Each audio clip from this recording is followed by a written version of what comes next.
So I'd just like to thank everyone for attending the third in the series of webinars that's being hosted by the Darling Downs and Westmoreton PHN.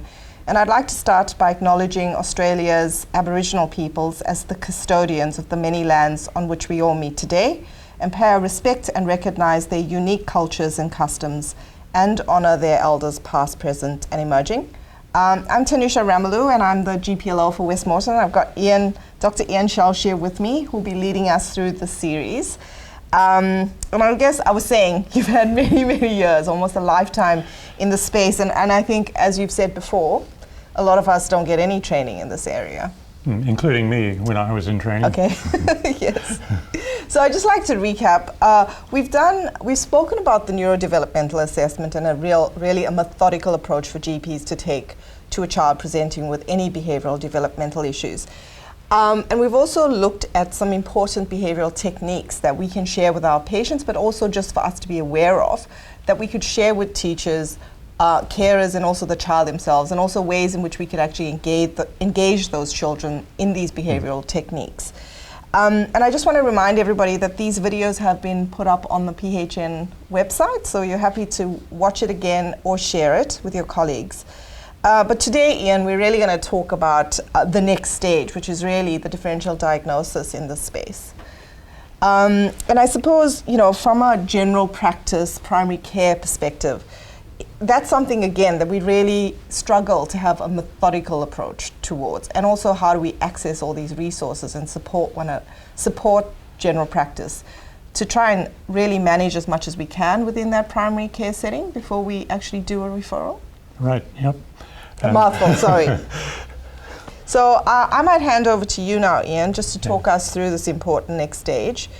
And really, it's really about caring for these children, keeping them with their families and supporting them and their families through this in general practice. So I'll hand over to you. Well, thank you, Tanusha. And welcome to everybody. I hope if you've been present with the last two, you've enjoyed those. Today we're going to move along a little bit. And today I want to focus on the idea of parents' main thing in coming to you, or the teacher in sending them, is, for goodness sake, please just do something. But in order to do something, we do need to do some assessments. I see over time in my career where children have been assessed day in, day out, and no one's actually done anything. So although we are going to refer to the assessments, and they're important, remember, at the end of the day, the parents want you to do something, and we will talk about that a bit in this talk. So in terms of moving things along a little bit, we're going to now just think about what investigations might be appropriate for a child who's presenting to you with some kind of behaviour or developmental problem, including learning difficulties.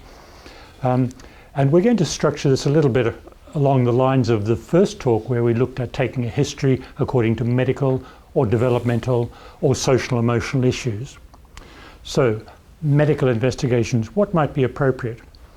Well, in this area, we're largely thinking of children presenting with intellectual impairment alongside dysmorphisms, or maybe a family history of genetic disorder, which has an impact on behaviour. At the moment, we're still primarily doing things called microarrays. They're largely initiated through hospitals, but they can be done outside them. But soon we'll be moving on to the new genetics, so-called. It's been troublesome enough with the microarray, getting a lot of children with minor variations without knowing what it means. When we get into new genetics, we're probably going to be saying quite a lot, well, you've got this difference, but we're still not quite sure what it means. On the other hand, it also is very useful identifying things that we do know what they mean, and particularly applying to children with significant learning problems. Now we'd like to move on perhaps to what kind of developmental testing might we be looking at. There is some testing that you could do in the primary care setting. For example, the Strength and Difficulties Questionnaire is available free online, and it can give you a general idea of what zone this child is having difficulty with. You could do developmental things like initiate the PEDS or the HEADS, or that could be done through child health, along with the possibility of something like ages and stages. So there are a number of different tools there. I'd like now to consider the tools that the therapists might use when we make referral, and speech being the most common problem that we might have. What is it that speech therapists tend to use? Well, they're now primarily using a program called CELF-5, C-E-L-F. And this has been in vogue for perhaps more than a year now, replacing CELF-4, and it gives some additional value in terms of pragmatic errors. These are children who have maybe autisms within their personality, so it gives extra information in relation to that.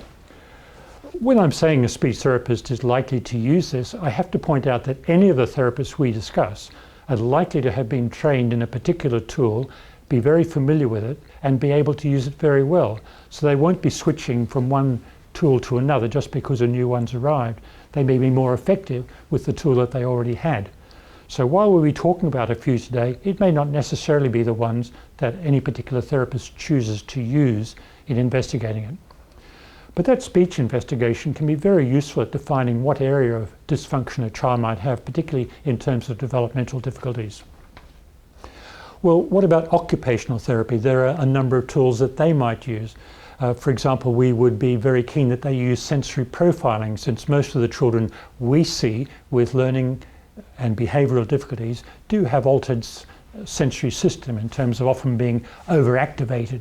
And so we need to think, well, just exactly where within this sensory profile are they needing help? And most OTs will be well trained at that. There are a number of different systems, but just what's known as a sensory profile is what's most commonly used.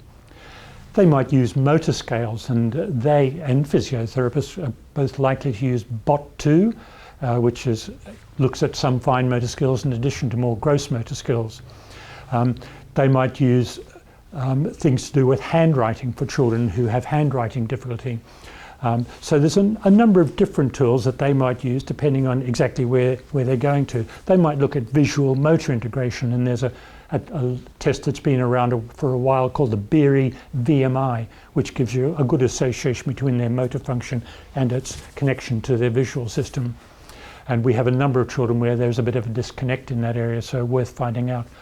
Probably, when you're making a referral to an occupational therapist, you're going to be pointing out what you see as an occupational therapy type problem, and then leave them decide which tool is probably best going to give them the information you're after. In terms of physiotherapy, they also use the BOT2, which is perhaps the more recently used one. You may still find quite a few physiotherapists using the movement ABC, which has been run for quite a while, and they're both very useful tests at just giving you an idea about what exactly is going on in the motor system. Is this coordination? Is it low tone performance? Is it to do with hand-eye or body movements with visual awareness, or exactly what's going on? If they identify a problem with power, remember that's always a red flag. Our children with behavioural developmental problems should not have anything wrong with power. And physios over the time I've used them have often given me extra information that I hadn't picked up necessarily, including power, and sometimes about children who are actually a bit high tone. So we might pick up some forms of spasticity, for example, which might contribute to understanding their speech delay. So a physio can be very helpful in those areas. For psychology, we have a whole range of possibilities about the kind of investigations a psychologist might do. So we'd need you to be fairly specific about what you see as the kind of problem that you want them testing. For example, do you want them to have some form of cognitive testing? And these days we would look at a WIPSI in a 4 to 6 year old. We'd look at a WISC in school age children up to the end of high school. Or if they've got problems with expressive language, whether because of a different language or difficulty in being able to produce language, you might use a non-verbal scale, like the Wechsler non-verbal scale. At a younger age, you can do Griffiths or Bailey's, although they're not commonly done these days because we tend to use a simpler early developmental tests. But sometimes they're used as full screeners, and they're often mentioned when people are doing studies on the development of young children. Sorry, Ian, could you also maybe ask the school guidance counsellor for those kind of tests as well? Absolutely, okay. Yeah. So it doesn't necessarily have to come from that. They may already been done within school, in the same way that schools have both speech therapists and occupational therapists who may have tested it. Okay. Unfortunately, the therapists are a bit thin on the ground, and it's actually quite hard to get psychometric assessments done through schools. They get flagged, and then there's a long wait list. as educational psychologists or guidance officers move around schools. So sometimes they might recommend that we use a psychologist outside that area in order to get that work done. You just want to be sure that the education department is going to accept that information before you go ahead and spend that money. Yeah. So the other areas that a psychologist might like to look at are things to do with more specific diagnosis. For example, if you're suspecting an autistic spectrum disorder, they might look at an ADOS, or they might look at an ADIR. Schools might get some idea by using an ABAS, which is Adaptive Behaviours Assessment Scale, or the old-fashioned Vinelands, which was quite good in the same areas of adaptive behaviours. So when people say adaptive behaviours, I always think, oh, what do they actually mean by that? Well, that's sort of a combination of their ability to look after themselves and their ability to form relationships with people around. It really examines those areas rather well. And so that might help point a way to something like an autism spectrum where there are significant social communication difficulties. For a child that you suspect is unusually overactive, and please don't refer 4-year-old boys who are overactive, because all 4-year-old boys are overactive. And so they can probably be dealt with at a lower scale. But if we're concerned about hyperactivity or inattention impacting on schoolwork, then we might ask a psychologist to look at testing. There are some testing you could do yourself. There's a SNAP-4. The short SNAP-4 is free online. Conners is more traditional, but Conners are quite expensive, and so they're not freely done around the place. Some education departments are using Conners, which is quite useful, because I must say I like it as a tool, but the SNAP-4 has been validated against it, and so that's quite reasonable. You might get a clue to that if you've first done an SDQ. It might give you an idea that this is the kind of area I need to look at more of. You might simply do something like a behaviour checklist, or the psychologist might think, really what we're worried about is this child's behaviour. So there's a very good behaviour checklist, and they can give you ideas from that about, could this child have some kind of a special reason behind their behaviours, whether this is a social emotional reason or developmental reason. So that could be helpful. It depends very much on the psychologists themselves. And then there's really quite a lot of other testing systems they use. So there's ones for anxiety, ones for depression, ones for pretty well anger, pretty well anything you can name, oppositional qualities and so on. So that's why it's so important for you to define what it is about the child's behaviour that's of concern to you, so that they can select the most appropriate testing to do. So in the developmental area then, we can use speech therapists, occupational therapists, physiotherapists, psychologists, whether they're from school or whether they're from other services. If we thought that this was a multi-layered problem, then you can use each associated with NDIS. This is for preschoolers, children still under 7 essentially. That will be possible for multi-system testing should you think that necessary. Don't forget though to investigate social emotional issues as well. And there's a couple of ways you could look at this. You could ask Connected Care if they've got information with the family's permission already that might be useful to you.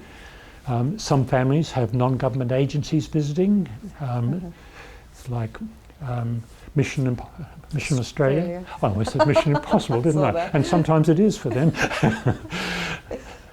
Or Anglicare or Mercy Intensive Care. These are specialist services that could visit for you if you make the request and with the family's permission, and have a look at the family function to look at social emotional causes. The statutory bodies may have information, again with family permission. For example, through Connected Care as a statutory body, there may be through education, though they're relatively unwilling to share that information, but you may be able to find it, because it is important in making an assessment just where the social emotional difficulties might lie. Well, at the end of all that, you're probably still scratching your head a bit. We need some kind of formulation now of what on earth's going on. And so I would recommend that you look at the way psychiatrists look at this, because they do quite a nice thing with formulation. Firstly, what are significant diagnoses? Now, a significant diagnosis means that the diagnosis you've made has a significant impact on that child's life.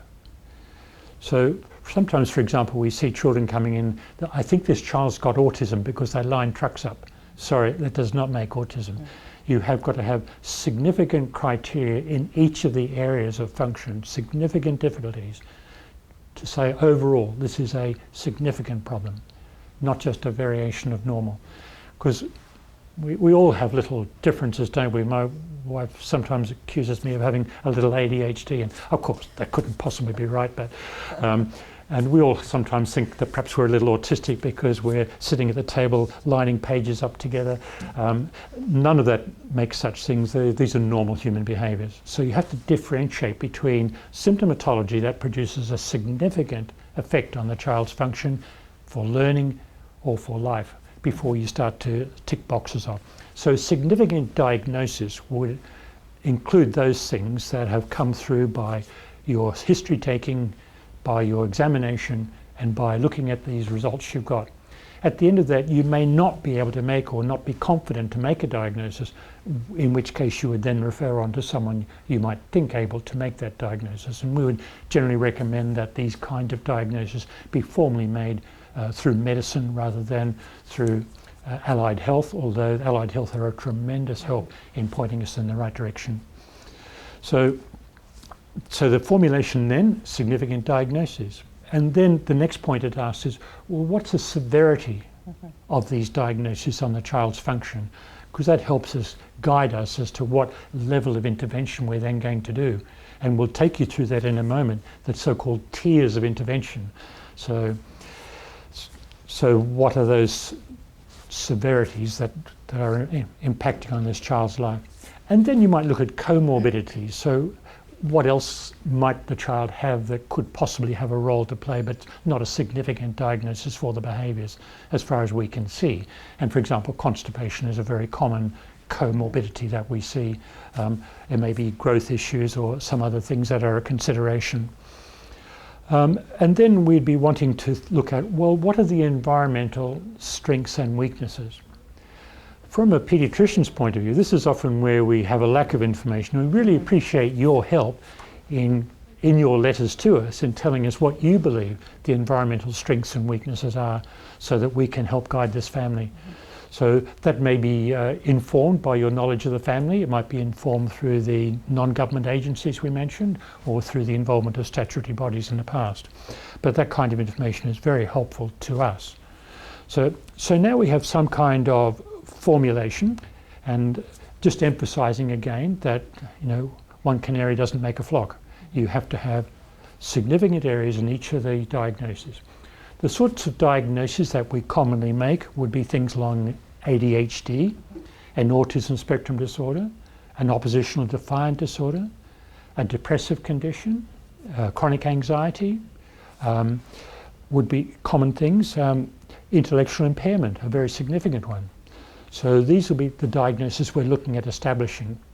I'm not going to focus on the criteria for those because anyone can look those up in the DSM. So in the DSM's got a very good description of what are the critical criteria you require in order to make that diagnosis. And again, each element has to have a significant impact on the child's life, not some normal variation. All right, so having established a diagnosis, now we're thinking, by gosh, now we've got to do something. And so who can we involve to do what? And this is where we need to think of the 4-tier approach. So the tier 1 is a tier where you think, well, really, the parents should be dealing with this, or the school should be dealing with this. So that's first level. The second level is that you can see, actually, I probably need a specialist intervention as well. I need a speech therapist or an occupational therapist or a psychologist, for example, with someone showing us a lot of anxiety. And the next tier, the third tier, would be children who've got multi-system dysfunction, where we're going to need multiple therapy services or multiple assists in order to be able to manage. And the final tier is is neuropsychiatry. So this is really high-level tertiary investment in this child's needs. Well, if we're to say, well, what portion of children presenting to you fit into each of these categories, well, we can straight away tick off 60 to 65% in children where we would hope the problem can be dealt with at home or at school. And then the next significant bit is where a single therapist should be able to deal with a fair bit of it. So again, we're probably on about 25% now where a single therapist intervention should solve that problem. And then we have a 10% where a team approach will be required, and then a 2 to 5% proportion of children where we need a really serious looking team, a neuropsychiatric team, in order to be able to manage. I thought it might be of interest though to go through, well, what are those early tier kinds of things that we might do that might help a child to function better? So, for example, in teaching, what could a teacher do to help a child to operate better within the classroom? And there are a number of things, and a number of these strategies would stem from some of the assessments that we did earlier, and potentially they've been done by the school, so the information may be there.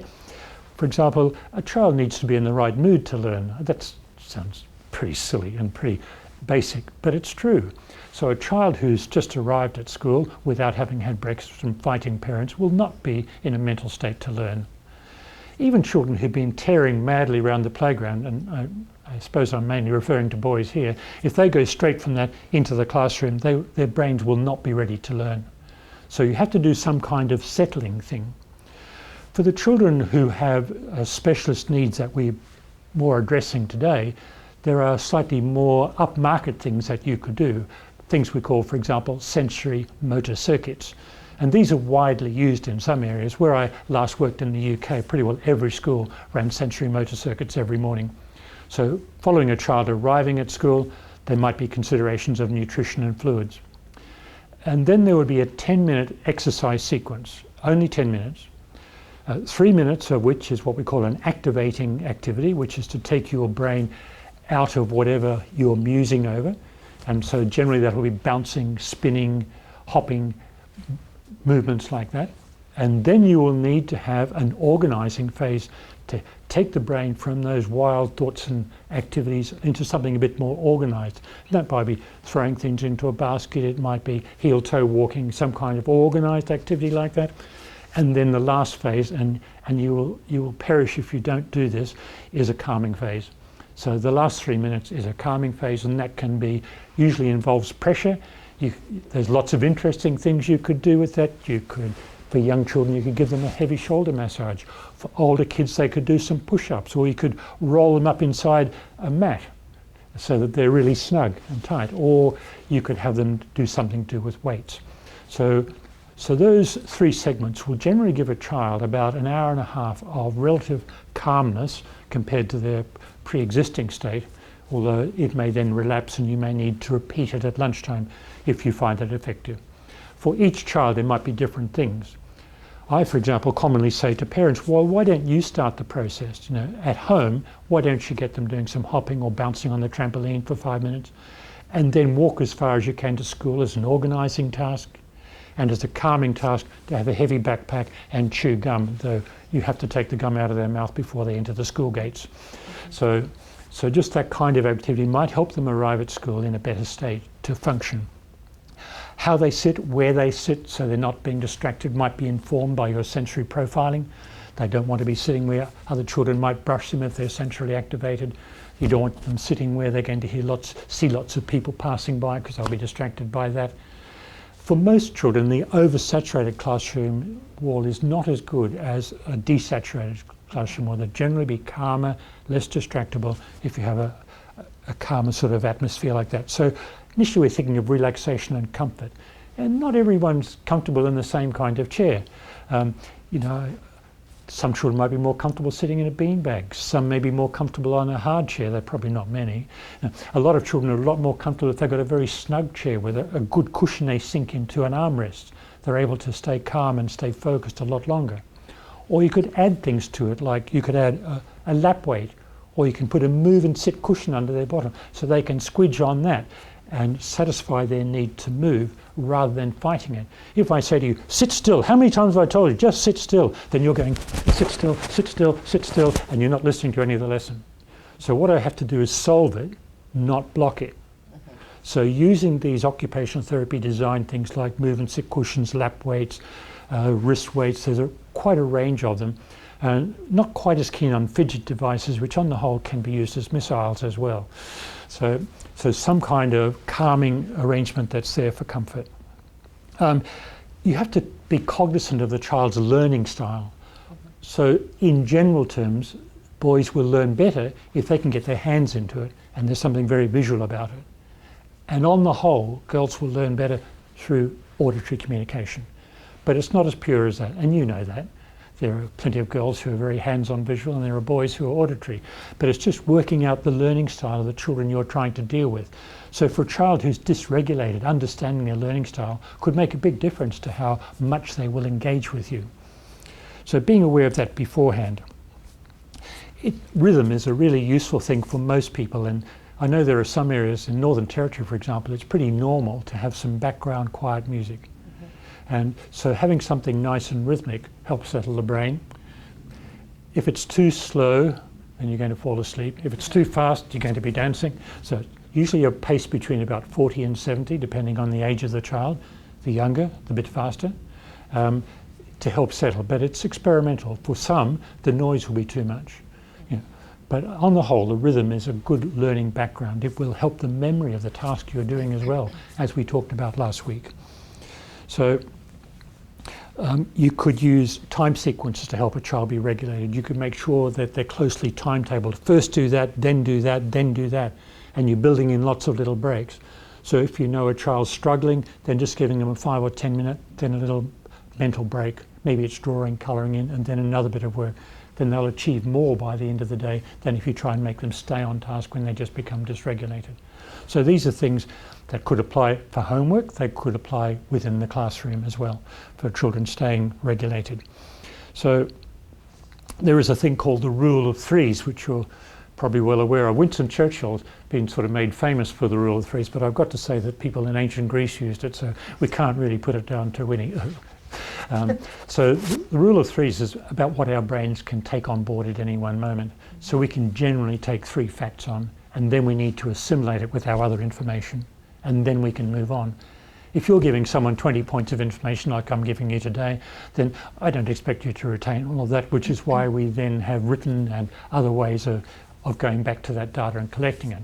But in a classroom, ideally, and if you're presenting, ideally, try and put things into groups of 3.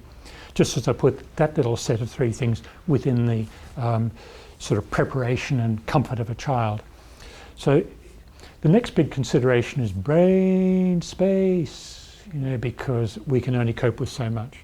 So a teacher who's building in lots of breaks, a parent who's allowing their child breaks within their homework, will probably be having them function better than if they try and make them sit and finish something where they can't handle all the information being presented. So building in those mini breaks can make a big difference.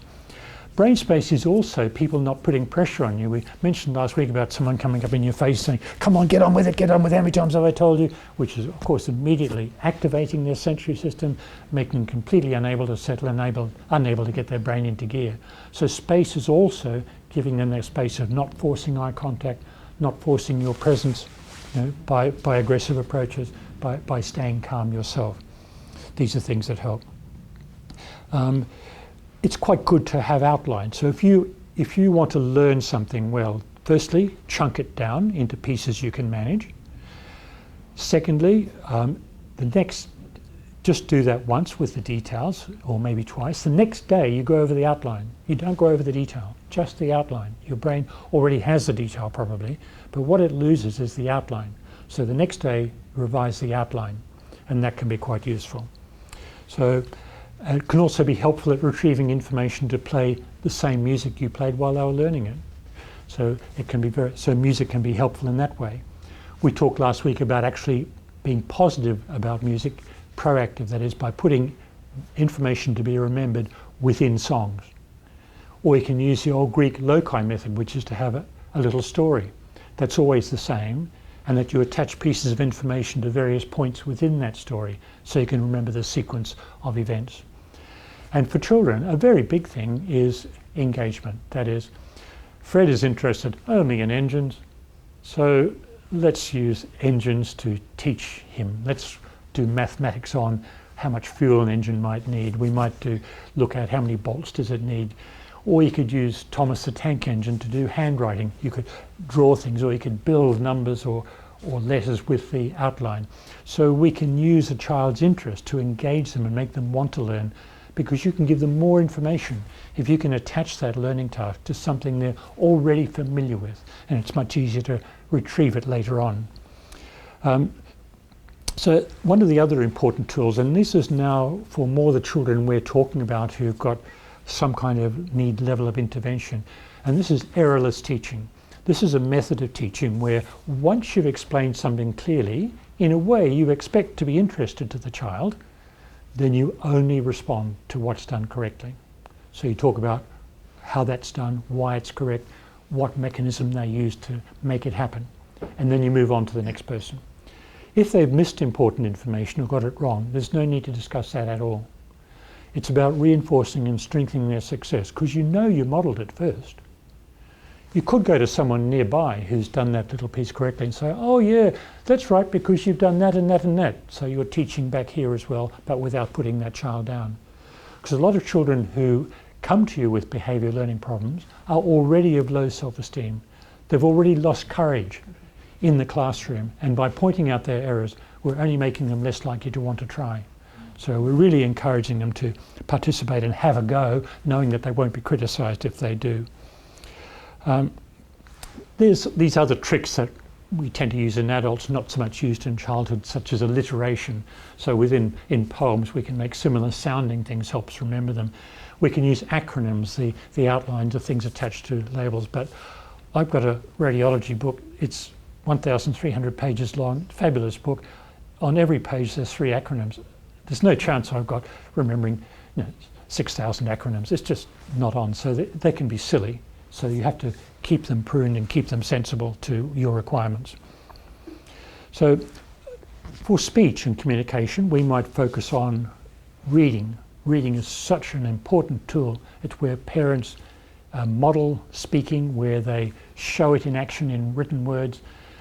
By children sounding out things, we help give them word construction and deconstruction tools so they can know how to understand the phonetics of language. And any child who's having a bit of difficulty, there are some simple tricks you can use, like reading number plates as you walk down the road, or reading street signs, and trying to make things out of words that don't mean anything. And it really helps children come on board with their words. So rhythm again is important in speech, and a speech therapist identifying a speech delay so she knows we know what level of language to work with. And then they might have more specific things to do with phonological errors, with fluency difficulties, with disorders of speech, with dyspraxic speech and so on, that we would generally leave to the therapist. In the area of occupational therapy, we've alluded to the sensory profiling, and it really is important knowing where this child's at, what might perturb them in a classroom, how can we best set them up for success by allowing for their sensory needs. Would they be better with earphones on, maybe noise cancellers? Would they be better given their work and then work in a little room away from the rest of the class so that they can complete their work? There's lots of considerations about how we might protect a child from their sensory needs that will come through your sensory profiling, and which an OT can advise on. They will also advise on fine motor function, a child with handwriting difficulty or difficulties with dressing, some of the ABAS kind of criteria that they would be very useful for. And of course they're going to be looking at visual motor coordination. With physiotherapy, things like a child's posture in the classroom can be very disabling. If they can't maintain posture in the classroom, they can't concentrate because they're trying to get back into good postural positions. So we're looking at same sort of things we talked about earlier, using weights, specialised chairs, other things to help maintain posture for learning. And some of that might relate to injury prevention as well, because of children with low tone, for example, if they're out lifting heavy weights, they're going to damage joints. And if they're doing untoward exercise. So we need advice for children of low tone. What will be the appropriate kind of activities? In general, low tone children will benefit from repetitive activities like swimming, running, walking, cycling, but not ball games where a lot more motor planning is required. They'll just look like klutzes and be teased by their mates. So please think carefully about the child with low tone, about what would be the appropriate sports to be involved in. In terms of psychology, we've got quite a few things we expect through psychologists. The most common one is probably to refer a child in terms of learning mood regulation. We talked last week about some of the things we can do at a more basic level about mood regulation, but that might include particular tools like an emotional regulation scale, so a child can identify where they are and what they should do at that scale.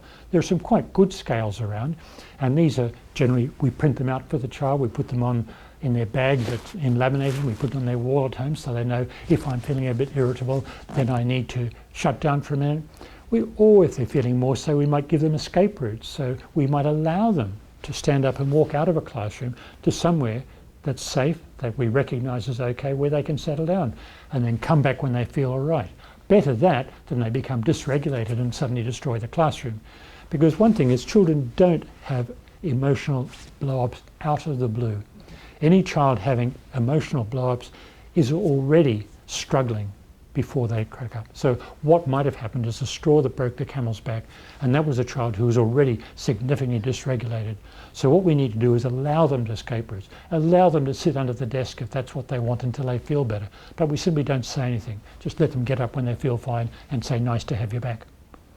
Or an external escape route if that's needed. So other things a psychologist might do, they might help us work on the zones of regulation. So this is something I strongly recommend to all of you for your normal jobs if you haven't already done it. This is a thing through Babette Rothschild in a book called The Body Remembers. And this describes the different levels of activation humans could be found in, from inert through to, well, pretty well dead.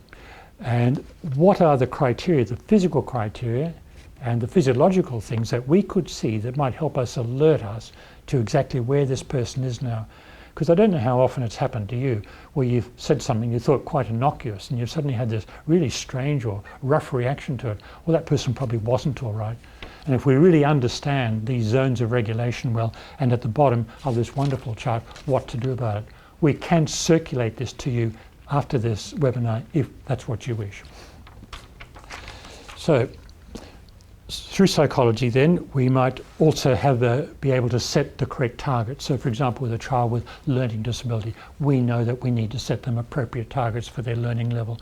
We must work from where they are and move forward, building strengths, not putting them somewhere where they will fail and then we're on all their failures so that they just lose heart and won't try. So we have to be reasonable and put it there. Altogether, within that, we would be mainly thinking of rewards that we spoke about last week in terms of the effort made. Not whether that child is becoming a genius, but the effort they put into whatever result they've got. And I think that's always the primary thing to reward with children. If they know that they try and you're willing to take notice and make them feel strong, well, they're going to work well for you.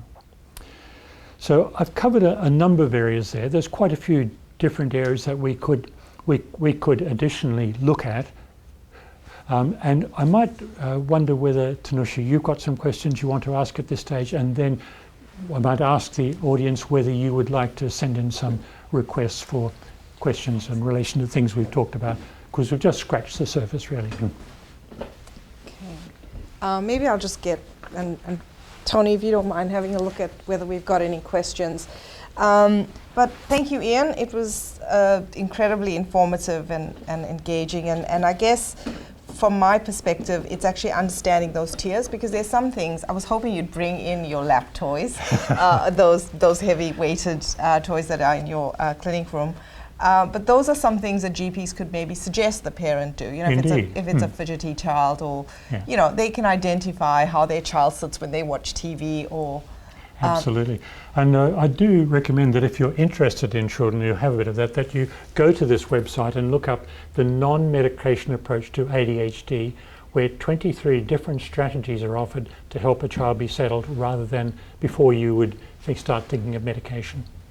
Yep. So I think from a general practitioner perspective, I guess those are some of the things that we need to be suggesting to the parents and probably schools as well.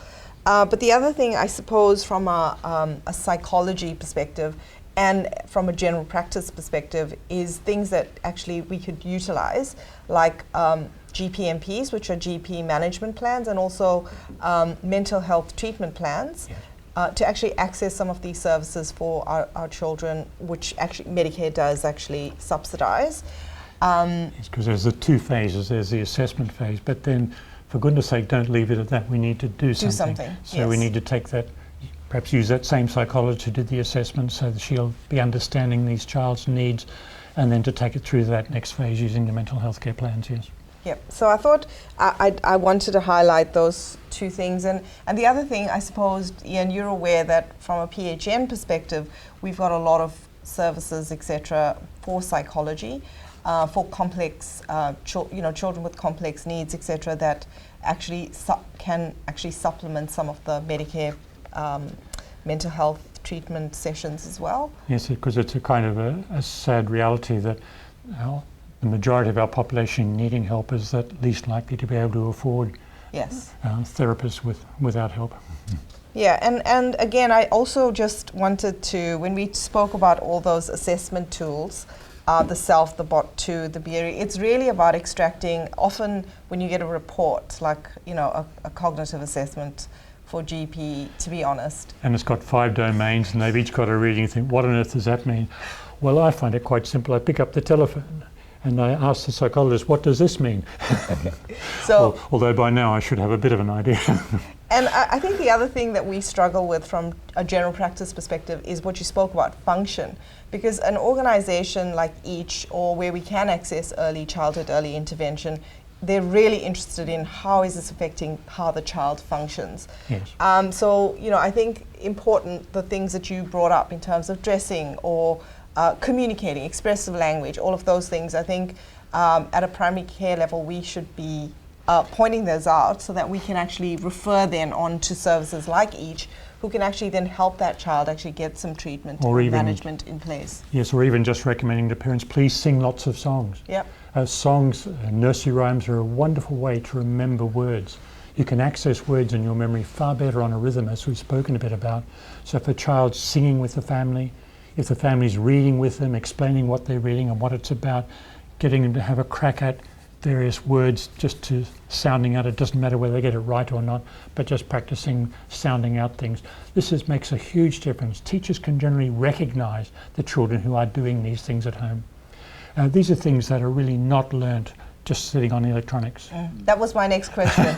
So media and electronics and that, what is your or how do we actually maybe use it for good? Well, we can certainly use it for good, but to me the criteria of using electronics for good is that parent involvement. So if a child's sitting with a nursery program or any other program, that an adult is there with them pointing out what's appropriate, what's right, what's wrong. Otherwise children will take on the messages from whoever's producing the program about what's right or not. So we want parents to be guiding and driving that and letting children know, well, that's appropriate, that's the right way to do that, yes. Or saying, no, that's not how we would do it. Tony, were there any questions on the chat at all? Nothing? Ian, were there any other, I suppose for me, listening, talking to you talk today, was really understanding that we've got all these resources in primary care, that if we could start utilizing that. I think the one thing that I learned very early is coming into the clinics at the hospital, where those children were so well, they came into a room, they engaged. There was a child who had a year of speech pathology and apparently was a completely different child. So that early intervention does work. It makes a huge difference.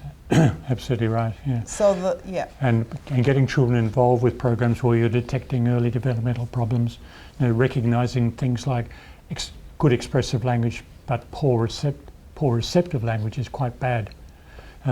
So receptive language is the red flag if it's not developing, just like muscle weakness should never happen. So within the motor system, tremors are not usual. So again, we'll be looking at children with incoordination. For a child presenting with new incoordination, we're all terribly worried that this could be a brain tumour rather than presenting with headaches, which is not usually how brain tumours present.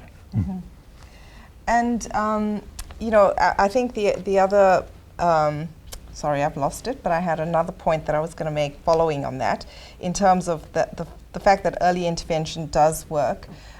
Often in general practice, when we see children with behavioural problems, it's coming either when there's been a crisis at school, so somebody's gotten into trouble at school, or crisis at the home. And you mentioned, Family and Child Connect, which we have, which is, again, I suppose I just wanted to highlight that for GPs or anybody else in primary health to be able to access, because they have a list of parenting courses, support for the family, access to Anglicare and Mercy and other NGOs. So Family and Child Connect, and there, we can provide that information as well. Because at the end of the day, the two groups of people who spend most time with the child are the most important in correcting these things, and that is not the paediatrician. That is, the family is number one. What strengths can we find in the family that can support this child? Can we get granny reading if parents are not willing or not able to because of work or other commitments? And the school, because the child spends a significant amount of time at school, and if we can get the school using good support services, and they have many themselves, sometimes we find they haven't utilised their own support services. We spoke last time that there are visiting teachers, for example, for autism, for reading and writing difficulty, for intellectual impairment, and in Catholic Ed at least there's also ones for children with disruptive behaviours. So these can be very useful, using these visiting teachers to help a school. The Education Queensland has behavioural teams that they send out that can assist schools. And so don't be afraid to push back to schools and say, well, have you used your behavioural teams? Have you had your reading and writing difficulties team have a look at this child? I suppose we've done well with time, haven't we? It's 1:15, so I think we'll. I was just looking at what we're doing on the 25th of August, which is really looking at some of the diagnostic criteria, but really looking at referral pathways, wait lists, community support. So we'll really build on this session for next week as well. And I suppose I'd also just want to point out our Health Pathways, which you've had a look at as well, Ian, which is built on the National Clinical Assessment Framework. That's a very valuable tool for GPs as well, and have a look at our PHN website for the service map for some of those mental health resources as well. I'd like to thank Ian for your time.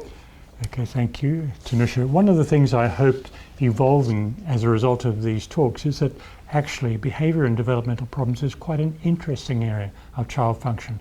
There are plenty of things that we can do. It's not a case of, oh no, not behaviour. When I start a behavioural clinic each week, at the beginning of the clinic I sometimes think, this is going to be hard work. And when you get involved with it, you realise how rewarding it can be by getting parents to positively affect their child's behaviour, by seeing the effects of teachers making appropriate interventions to improve a child's function. It's really very rewarding. And I'll say after every session in the clinic, in that behavioural clinic, I was a better parent that day until next week. So thank you all for your time. We'll end the webinar.